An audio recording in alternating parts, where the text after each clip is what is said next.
Good morning dear student. Shilpi ma'am की नैतिक शिक्षा की क्लास में आप सभी का स्वागत है। आज हम सभी क्लास 2 में लेसन 7 एकता में शक्ति इसके बारे में अध्ययन करेंगे। देखिए, सिसोली गांव में रमेश नाम का एक बूढ़ा किसान रहता था।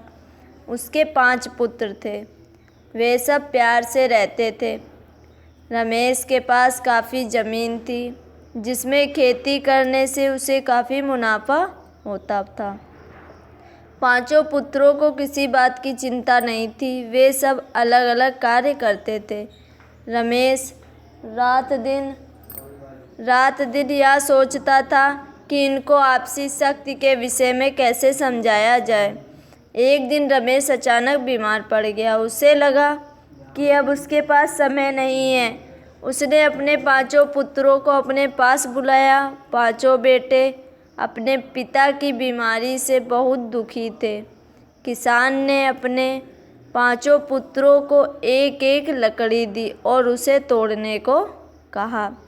सभी बेटों ने लकड़ी को दोनों हाथों से जोर लगाकर तोड़ दिया। एक लकड़ी को तोड़ना बहुत सरल था। वे बहुत प्रसन्न थे क्योंकि उन्होंने अपने पिता की इच्छा पूरी कर दी थी। इसके बाद पिता ने अपने बड़े लड़के से कहा कि वह 5 लकड़ियों को एक साथ बांध ले। उसने ऐसा ही किया।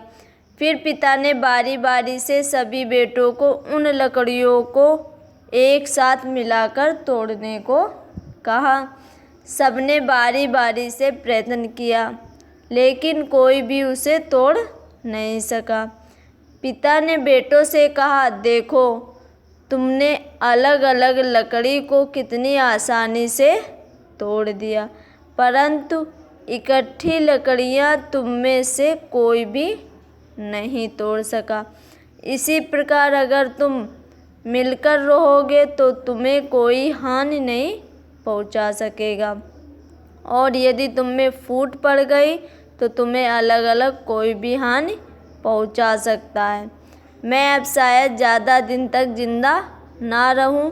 मेरी यह बात याद रखना तथा सभी भाई मिलकर रहना। किसान ने उन सबको समझाया कि एकता में बहुत शक्ति होती है। जहाँ एकता है वहाँ जीत है। एक एक धागे को मिलाकर जो मोटी रस्सी बनती है वह हाथी को भी बांध देती है। इसीलिए हमें एकता के सूत्र में बंधना चाहिए। इस पाठ से हमें शिक्षा मिलती है, संगठित या एक होकर ही आप अपने दुश्मनों पर विजय प्राप्त कर सकते हैं। अलग अलग रहने पर आप कमज़ोर हैं तथा एकता के सूत्र में बंधकर आप शक्तिशाली बन जाते हो। आज के लिए इतना ही। सभी विद्यार्थी ध्यानपूर्वक इसे पढ़ें।